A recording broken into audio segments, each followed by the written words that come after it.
नेपाल की राजधानी काठमांडू में प्रदर्शन का दौर चल रहा है। हिंसा हो रही है, पुलिस गश्त लगा रही है। 16 साल बाद नेपाल में राजशाही वापस लाने की मांग उठ रही है।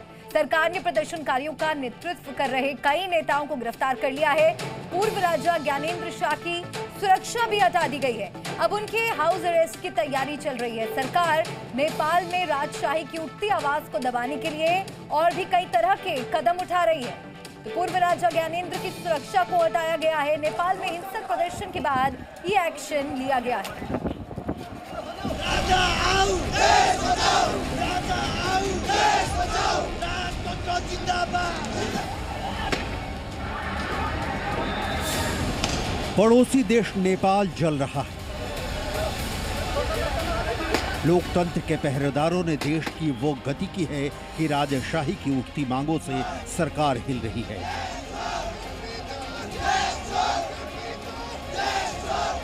सड़क पर विरोध प्रदर्शन का दौर चल रहा है।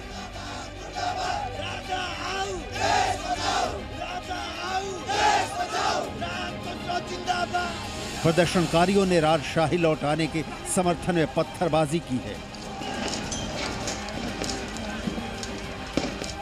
कई इलाकों में तोड़फोड़ हुई है।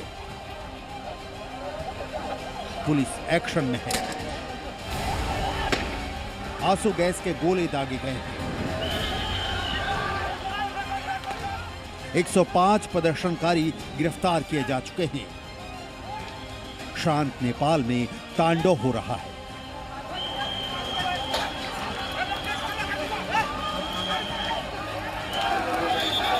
राजशाही के लिए उठती आवाजों ने काठमांडू की सत्ता की चूल्हे हिला दी है।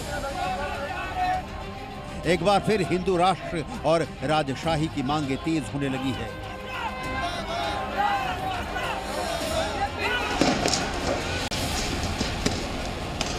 काठमांडू की सड़कों पर हिंसक प्रदर्शन हुआ। 15 सुरक्षाकर्मी घायल हो गए। कुछ की हालत गंभीर बनी हुई है। प्रदर्शनकारियों ने काठमांडू के तिनकुने में एक इमारत में तोड़फोड़ की और उसे आग के हवाले कर दिया। प्रदर्शनकारियों ने पुलिस पर पत्थर भी फेंके, जिसके जवाब में सुरक्षाकर्मियों ने आंसू गैस के गोले दागे।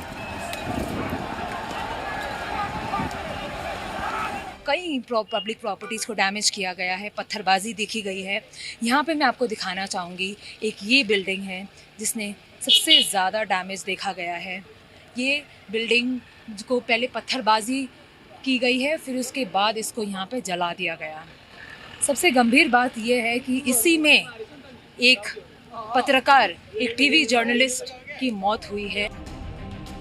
हालात बिगड़ता देख प्रशासन की तरफ से काठमांडू में कर्फ्यू लगा दिया गया था, लेकिन बाद में कर्फ्यू हटा दिया गया। लेकिन अति संवेदनशील इलाकों में सेना की तैनाती कर दी गई। 4000 से ऊपर हमारे सिक्योरिटी ऑफिशियल्स मौजूद थे। सिचुएशन इतनी गंभीर हो गई थी कि नेपाल को आर्मी डिप्लॉय करनी पड़ी ग्राउंड पे और कर्फ्यू इम्पोज करना पड़ा। इस आंदोलन में 40 से ज्यादा नेपाली संगठन शामिल हुए।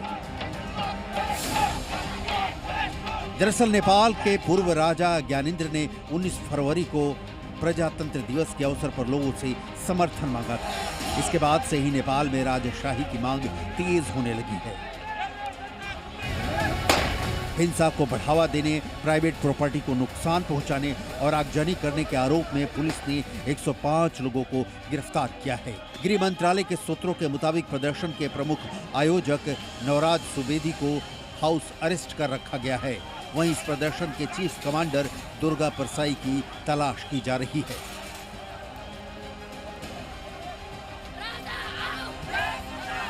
नेपाल में लोकतंत्र बहाली के बाद से ही राजशाही समर्थक गुट समय समय पर आंदोलन करते रहे हैं, लेकिन ताजा हिंसा के बाद जनता में इन प्रदर्शनों को लेकर अलग अलग रिएक्शन आ रहे हैं।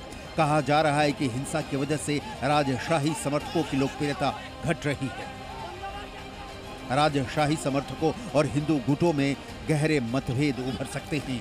दूसरी ओर सरकार इस कोशिश में जुटी है कि फिर से हिंसा नहीं भड़के। लिहाजा नेपाल सरकार ने पूर्व राजा ज्ञानेंद्र शाह को हाउस अरेस्ट करने की तैयारी भी शुरू कर दी है। ब्यूरो रिपोर्ट, जी मीडिया।